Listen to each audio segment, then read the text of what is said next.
അന്തിമമായി ഇല്ല. ഇന്ന് ഞങ്ങൾ ഒരാളുമായിട്ട് സംസാരിച്ച ഇതൊന്നും ഇല്ല. ഇതൊക്കെ എന്തിന്?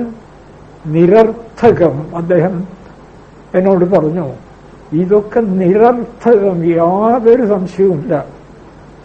ഇതൊക്കെ പ്രയോജനം എന്ന് വെച്ചൊന്നും അനുഭവിക്കേണ്ടെന്നല്ല, അനുഭവിക്കുമ്പോൾ ഇതിന്റെ നിരർത്ഥകത ഒന്ന് ഓർമ്മിക്കുക. അപ്പോ മോഹബദ്ധമായ അനുഭവം കുറഞ്ഞു വരും. ഭേദചിന്തകളും രാഗദ്വേഷവും കുറയും. ഗൃഹസ്ഥ ജീവിതം ഒക്കെ സ്വർഗതുല്യമായി മാറും. എന്നുവെച്ചാൽ എന്ത് വിട്ടുവീഴ്ചയ്ക്കും തയ്യാറ്, ഒരു പരിമിതിയുമില്ലാതെ സ്നേഹിക്കാൻ കഴിയും പരസ്പരം. അതൊക്കെ സാധിച്ചാൽ സ്വർഗമല്ലാതെ പിന്നെന്താ? നേരെമറിച്ചിന്ന് അതാണോ എവിടെയും കാണുന്നത്? ഞങ്ങളിന്നത് ചർച്ച ചെയ്ത് ഇപ്പം നമ്മുടെയൊക്കെ ജീവിതത്തിന് എന്താ പ്രയോജനം? ഒരാളിനോട് ചോദിച്ചാൽ പറയും, ഞാൻ പ്രയോജനമൊക്കെ ഉണ്ട് സാർ, ഞാൻ നല്ല ഭക്ഷണം കഴിക്കുന്നുണ്ട്, പിന്നെ നല്ല ബംഗ്ലാവിൽ താമസിക്കുന്നു, കാറിൽ കയറി സഞ്ചരിക്കുന്നു. അത് ശരി.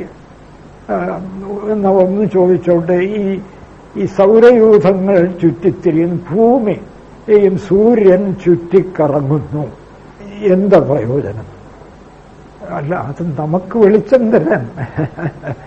സൂര്യനുണ്ടായി എത്രയോ ആയിരം കൊല്ലങ്ങൾ കഴിഞ്ഞാണ് നമ്മളുണ്ടായതെന്നാണ് ശാസ്ത്രജ്ഞന്മാർ പോലും പറയുക. അപ്പൊ പിന്നെ സൂര്യൻ നമുക്ക് വെളിച്ചം തരാനാണോ ഉണ്ടായത്?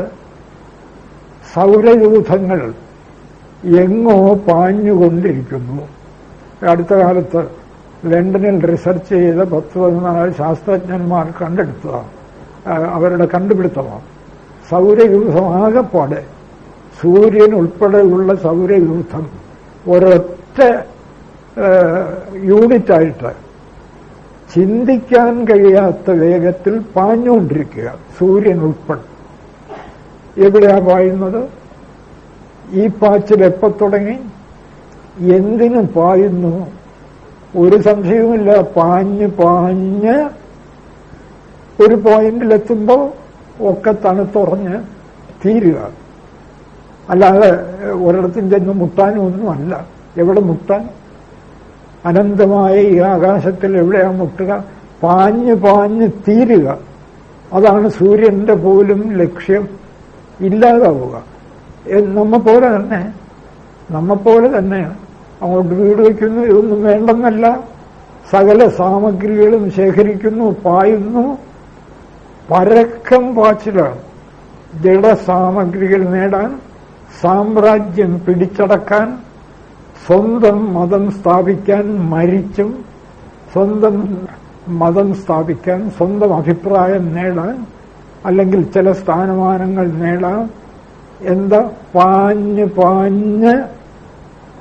ഒരു പോയിന്റിലെത്തുമ്പോ തീർന്നു. സൂര്യന്റെയും ചന്ദ്രന്റെയും ഒക്കെ ഗതി ഇത് തന്നെ എന്നാണ് വേദാന്തം തീരുമാനിച്ചിരിക്കുന്നത്.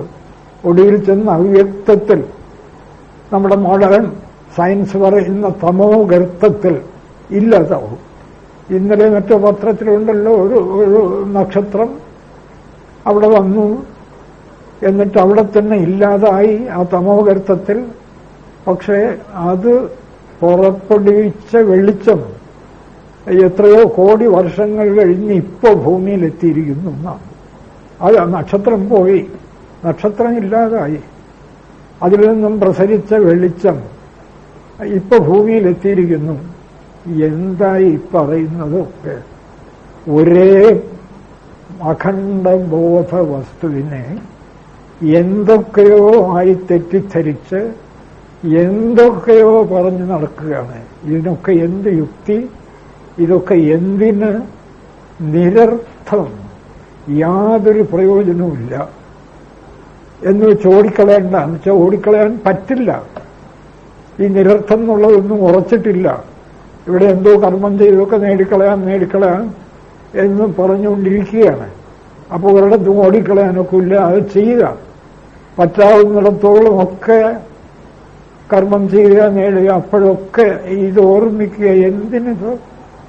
അല്ല, അതിപ്പം വേറെ ചിലർക്കുണ്ട് എന്തിനാന്ന് വെച്ചാൽ മരിച്ചതിന് ശേഷം ഒരു മെമ്മോറിയൽ, അതൊരു കെട്ടിടം ഉണ്ടാക്കുക, അല്ലെങ്കിൽ മരിച്ചതിന് ശേഷം കുറെ സ്ഥാപനങ്ങൾ നിലനിർത്തുക. വാസ്തവത്തെ അതിശയം തോന്നുന്നു, ഇപ്പോൾ പോലും ഇല്ലാത്ത വ്യക്തി അവന്റെ ആ ചിന്തയും അവന്റെ ആവേശവും മോഹവും മരിച്ചതിന് ശേഷം നിലനിൽക്കണം. ജീവിച്ചിരിക്കുമ്പോൾ തന്നെ ചിലർ പ്രതിമ സ്ഥാപിക്കാറുണ്ട്. എന്തിനാന്ന് വെച്ചാൽ മരിച്ചതിന് ശേഷം എന്റെ പേര് നിലനിൽക്കണം, ഇതാണ് ആഗ്രഹം. അതേ അവസരത്തിൽ ഗുരുദേവനെ പോലെയുള്ളവരൊക്കെ പറയുന്നു, ഇവിടെ ഒരു മരണവുമില്ല ജനനവുമില്ല, മരിക്കാത്ത സുഖം അനുഭവിക്കൂ. ശരീരവുമായി ബന്ധമില്ലാത്ത സുഖം അത് മരിക്കില്ല. ജഡശരീരമാണ് മരിക്കുന്നതായിട്ടും ജനിക്കുന്നതായിട്ടും ഒക്കെ തോന്നുന്നത്. അതുകൊണ്ടാണ് ഗുരുദേവൻ പറയുന്നത്, ഈ അബദ്ധം ചെയ്യാതിരിക്കൂ. തനുവിൽ അമർന്ന ശരീരി, ഈ ശരീരത്തിൽ മായ കൊണ്ടകപ്പെട്ടു പോയ ജീവൻ തന്റെ സത്ത, തന്റെ നിലനിൽപ്പ് തനുവിലാണ്, ശരീരത്തിലാണ് എന്ന് തീരുമാനിച്ച് അതെന്റത് ഇതെന്റത് എന്നിങ്ങനെ ഉറപ്പിക്കുകയാണ്. രാപകൽ ഉറപ്പിക്കുകയാണ്. അതെന്റത് ഇതെന്റത് എന്നിങ്ങനെ സർവം തനുത ഒഴിഞ്ഞു ധരിച്ചിടുന്നു. അതാണ്, ചെറിയ തോതിലൊന്നുമല്ല, അതെന്റത്. ഞാൻ ഒറ്റ മനുഷ്യരെ അടുക്കാൻ സമ്മതിക്കില്ല. ആരോ ഇടയ്ക്ക് എന്നോട് പറഞ്ഞ്, ഒരാള് പോർട്ടിക്കോയിൽ പുതിയൊരു മാരുതി കാറ് വാങ്ങിച്ചിട്ടിരിക്കുകയാണ്. അതിനെ തൊടാൻ മറ്റൊരാളിനെ സമ്മതിക്കില്ല. തൊട്ടാൽ അയാൾ അപ്പം തൊടുന്ന ആളിനെ എന്തും ചെയ്ത് കളയും. എന്നുവെച്ചാൽ അത്ര കൊണ്ട് അതാണ് തനുത ഒഴിഞ്ഞ ആ മാരുതിക്കാർ എന്റേതാണ്. വേറൊരാളിനെ തൊടാൻ എന്താ കാര്യം? സ്വന്തം കുടുംബാംഗങ്ങളെ പോലും തൊടാൻ സമ്മതിക്കില്ല. ഭാര്യയോ കുഞ്ഞുങ്ങളോ മറ്റോ വന്നാൽ ഈ തൊടുകയാണെങ്കിൽ തീർന്നു. ഇതാരും എന്നോട് പറഞ്ഞാണ്, അദ്ദേഹത്തിന് അത്ര കണ്ട് ആ കാറിനോട് ഒരു മമതയാണ്. അപ്പോ തനുത ഒഴിഞ്ഞു ധരിച്ചിടുന്നു. അതെന്റത് ഇതെന്റത് എന്നിങ്ങനെ തനുത ചെറുതായിട്ടൊന്നുമല്ല, അങ്ങോട്ട് അതിലങ്ങനെ ഗാഠമായിട്ട് ഉറപ്പിക്കുക. ഇത് ജഡവസ്തുക്കളിൽ മാത്രമല്ല, ഇതെന്റെ മതം, എന്റെ മതം, ഞാൻ മരിച്ചും ഈ മതം നടപ്പാക്കും. എന്താ? തനുത ഒഴിഞ്ഞ് ആ മതം എന്റേതാണെന്ന് ധരിക്കുന്നു. സത്യമറിയാതെ, പണ്ഡിതനാകാൻ യത്നിക്കാതെ അത് ധരിക്കുന്നു. തനുത ഒഴിഞ്ഞു ധരിച്ചിടുന്നു. സാക്ഷാൽ അനുഭവശാലികളാം ഇതോർക്കിലാരും എന്ന് പറഞ്ഞാൽ, ഈ ജഡബന്ധമാണ് മനുഷ്യനെ അജ്ഞനാക്കി എല്ലാ ദുരിതങ്ങളിലും കൊണ്ടെത്തിക്കുന്നത് എന്ന് അറിയാവുന്നവർ സാക്ഷാൽ അനുഭവശാലികളാണ്. ഞാൻ ബോധമാണ്, അതിനെ ശുദ്ധീകരിച്ച് എനിക്ക് പരമസത്യവും നിത്യസുഖവും അനുഭവിക്കണം എന്ന് നിശ്ചയമായിട്ടും അവർക്ക് ബോധ്യപ്പെടും. ജഡബന്ധമാണ് സകല ദുഃഖങ്ങൾക്കും കാര്യം. ലോകത്തുള്ള ഏത് ചക്രവർത്തിയുടെ ഏത് ദുഃഖവും പരിശോധിച്ചു നോക്കുക, എന്റേത് നിന്റേത് എന്ന ചിന്ത നിമിത്തം വന്നു ചേർന്ന രാഗമോ ദ്വേഷമോ ആണ്. ഏത് പ്രസിഡന്റിന്റെയും ഏത് ചക്രവർത്തിയുടെയും ദുഃഖത്തിന് കാരണം. പ്രസിഡന്റായിക്കൊള്ളുക, നമ്മൾ ഇന്നലെയൊക്കെ ഋഷഭന്റെയും മറ്റും കഥ പറഞ്ഞല്ലോ. മഹാചക്രവർത്തിമാർ, അവർ ഗംഭീരമായി രാജ്യം ഭരിച്ചു. പക്ഷെ അവരുള്ളിൽ ഒന്നുമില്ല. അംബരീഷനെ പോലെ ഒന്നുമില്ല. ഇതുണ്ടാകാൻ സാധ്യമല്ല. ഈ ജഡം ഇല്ല. ബോധാനുഭവത്തിന്റെ അപൂർണതയിൽ തോന്നുന്ന വെറുമൊരു മായാദൃശ്യം. ദൃശ്യം നാസ്തി, ദൃശ്യമില്ലാത്തതാണ്. ദൃക്ക് ബോധം മാത്രമേ ഉള്ളൂ എന്നിങ്ങനെ സാക്ഷാൽ അനുഭവശാലികളാം. ആ ബോധത്തെക്കുറിച്ച് ഞാനതാണ്, ഈ ജഗത്ത് മുഴുവൻ ബോധമാണ് എന്ന് അനുഭവശാലികളായി തീരും. ഇതറിയുന്നവർ ഏതറിയുന്നവർ? സകല ദുഃഖവും സ്വന്തം ശരീരം ഉൾപ്പെടെയുള്ള ജഡങ്ങളോടുള്ള ബന്ധം കൊണ്ടുണ്ടാകുന്നതാണ്. ജഡബന്ധമാണ് ദുഃഖത്തിന് കാരണം. ജഡബന്ധം തികഞ്ഞ അജ്ഞതയുടെ ഫലമാണ്. ജഡം ഇല്ലാത്ത വസ്തുവാണ്.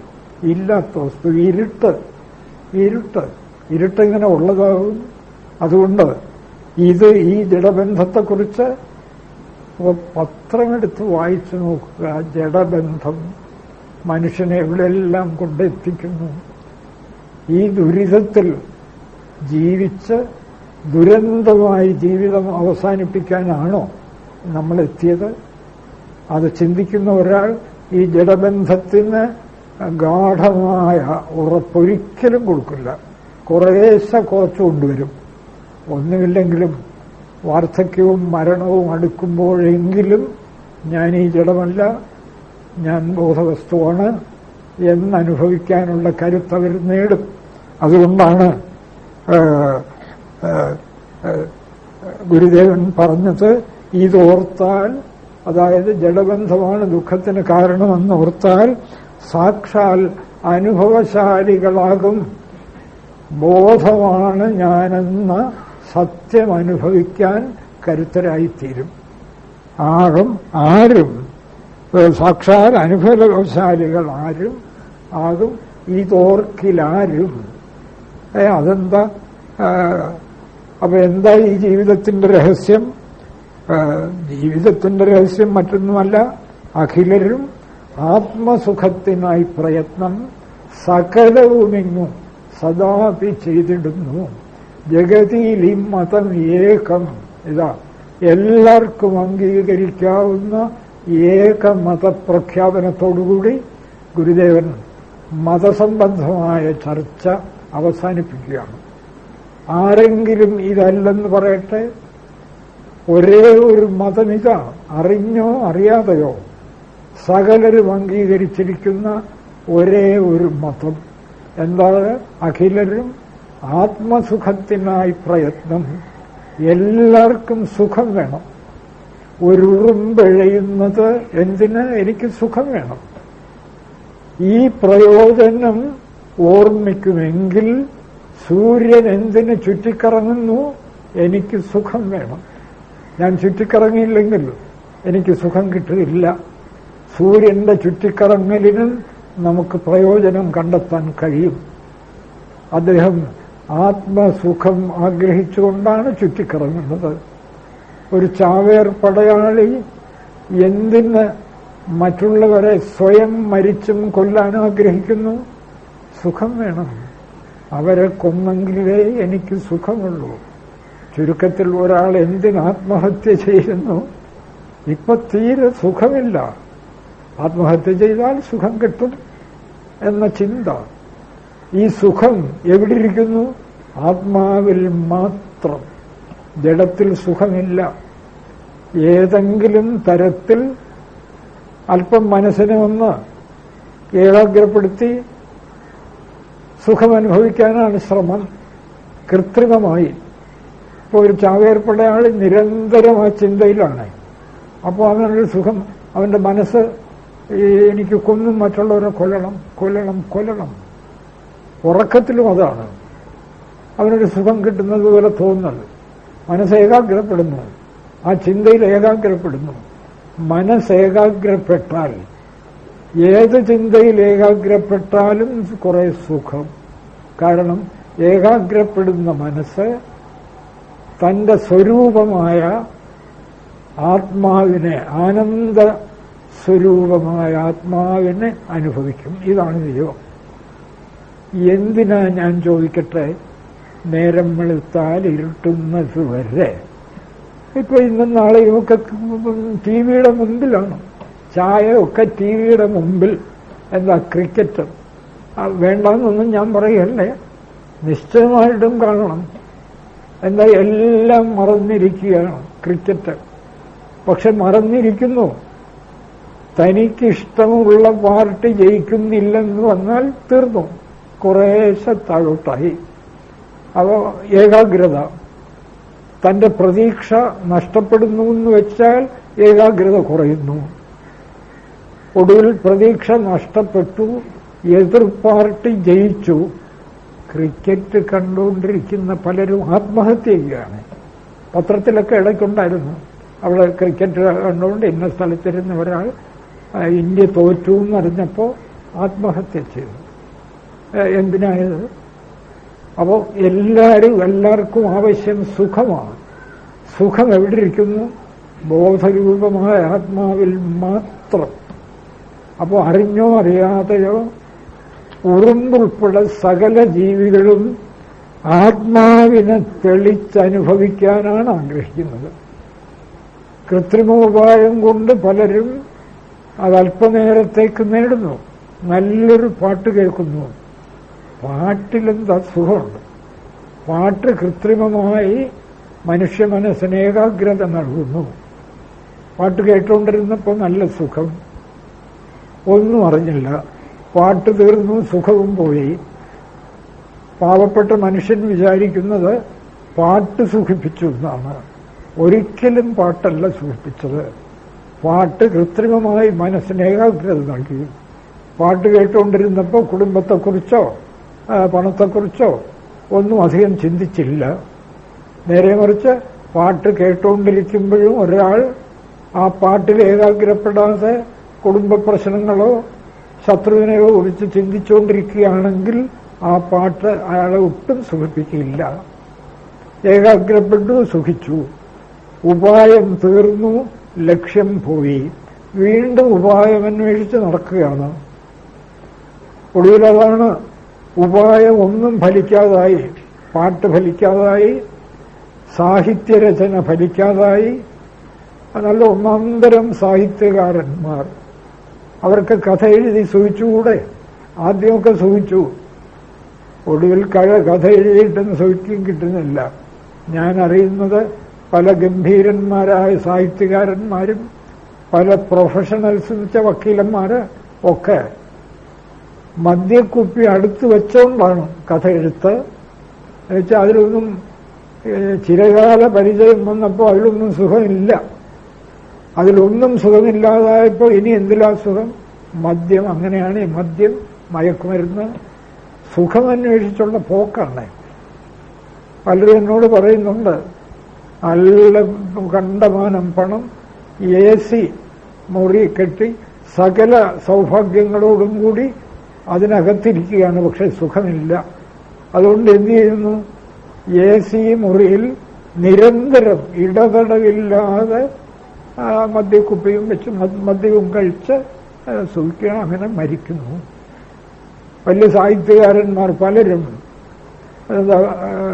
മദ്യം കുടിച്ച് കരളൊക്കെ പോയി, പലരും എനിക്കറിയാം. ആശുപത്രിയിലൊക്കെ വീണ്ടും വീണ്ടും അഡ്മിറ്റ് ചെയ്ത്, ഇതൊക്കെ നമുക്ക് കരൾ പോകുന്നതൊക്കെ ആർക്കും വരാം. ഞാൻ അവരെ ആരെയും കുറ്റം പറയുകയല്ല. പക്ഷേ ഈ നിലയിൽ ജീവിതം അവസാനിക്കുകയാണ്. ഇതാണോ?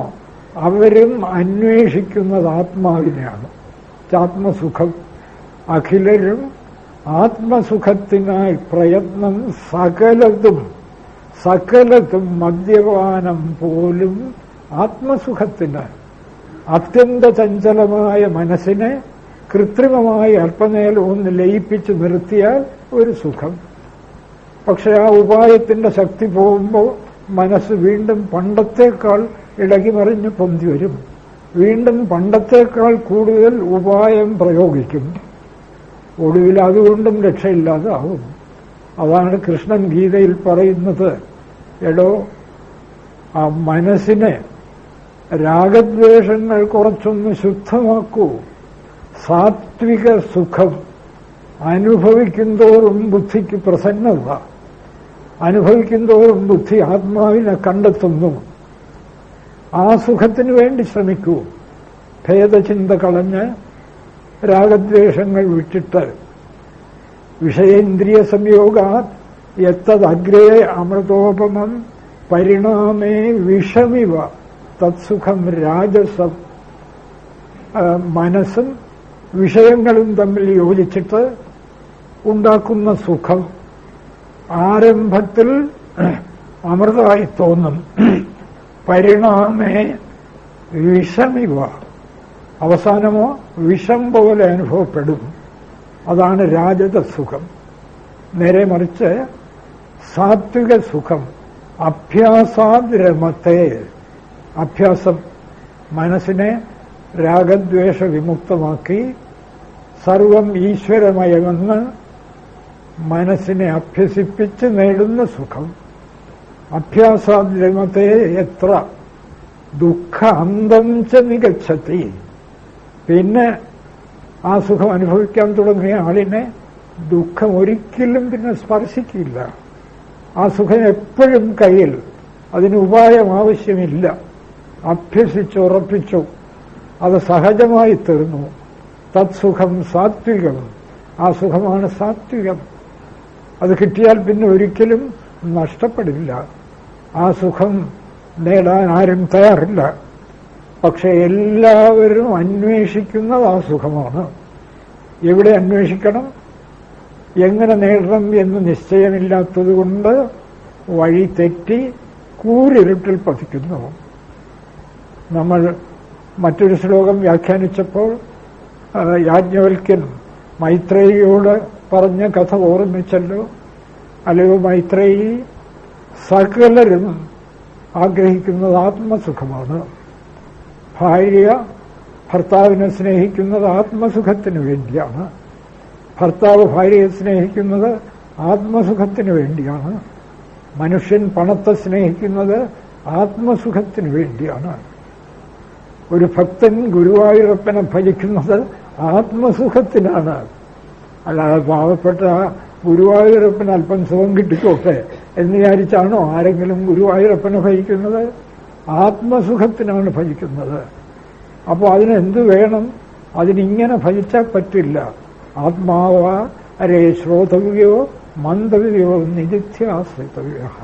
ആത്മാവ് എന്താണെന്ന് സത്യദർശികളിൽ നിന്ന് കേൾക്കണം, എന്നിട്ട് മനനം ചെയ്യണം, എന്നിട്ട് സർവത്ര ആത്മതത്വം ദർശിച്ച് ധ്യാനനിഷ്ഠമായി മനസ്സിനെ അനന്തമായ സുഖത്തിൽ ആനന്ദത്തിൽ കൊണ്ടെത്തിക്കണം. അതാണ് യഥാർത്ഥമായ ആത്മസുഖം. അറിഞ്ഞോ അറിയാതെയോ എല്ലാവരും അതാണ് ആഗ്രഹിക്കുന്നത്. പക്ഷേ വഴി തെറ്റിപ്പോകുന്നു. അതുകൊണ്ട് പലരും സുഖത്തിലല്ല പരമ ദുഃഖത്തിൽ ചെന്ന് ജീവിതം അവസാനിപ്പിക്കുന്നു.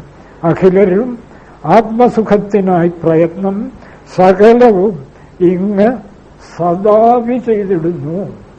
എല്ലാ യത്നവും എപ്പോഴും ആരും ചെയ്യുന്നത് ആത്മസുഖത്തിനാണ്.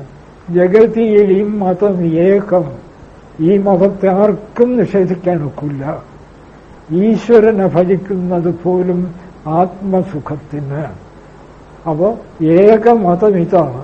ജഗതിയിൽ ഇമ്മതം ഏകമെന്ന് ചിന്തിച്ച് അഖമണയാത്ത ശരിയായ ആത്മസുഖം വേണമെങ്കിൽ അഖം പാപം മനസ്സിനെ സ്പർശിക്കാതെ നോക്കണം. എന്താ പാപം? ഭേദചിന്തയും രാഗദ്വേഷവും. അവിടെയാണ് പാപം തുടങ്ങുന്നത്. അല്ലാതെ ഈ വലിയ പാപമൊന്നുമല്ല. പാപം തുടങ്ങുന്നത് സത്യത്തെ മറന്നിട്ട് അസത്യത്തിൽ മനസ്സ് ചെന്ന് പറ്റി ഭേദചിന്തയും രാഗദ്വേഷവും ഉൾക്കൊള്ളുന്നിടത്താണ് പാപം തുടങ്ങുന്നത്. അതുകൊണ്ട് ഗുരുദേവൻ നമ്മോട് പറയുന്നു, ആ അഖമണയാതെ, ആ പാപം മനസ്സിന് വന്നു ചേരാൻ ഇടയാക്കാതെ, അഖമണയാതെ അകതാരമർന്നിടണം. വളരെ അർത്ഥവത്താണ്. അകതാര് ചിത്തം അമരണം. എവിടെ അമരണം? സർവത്ര സത്യം കൺമരണം. സമയെ സമാശ്രയിക്കണം. സമയെന്ന ശക്തിയെ, നമ്മൾ ഈ കഴിഞ്ഞ ദിവസങ്ങളിൽ വിവരിച്ച സമശക്തിയെ, അതിന്റെ വിശേഷം ഒന്ന് മാത്രം. എവിടെയും ബ്രഹ്മം. ഇത് ബ്രഹ്മം, ഇത് ബ്രഹ്മം, ഇത് ബ്രഹ്മം. ഇതുറക്കണം. ഇത് പൂർണ്ണം, അത് പൂർണ്ണം. പൂർണ്ണത്തിൽ നിന്ന് പൂർണ്ണം പൊന്തി വരുന്നു, പൂർണ്ണം ബാക്കി നിൽക്കുന്നു.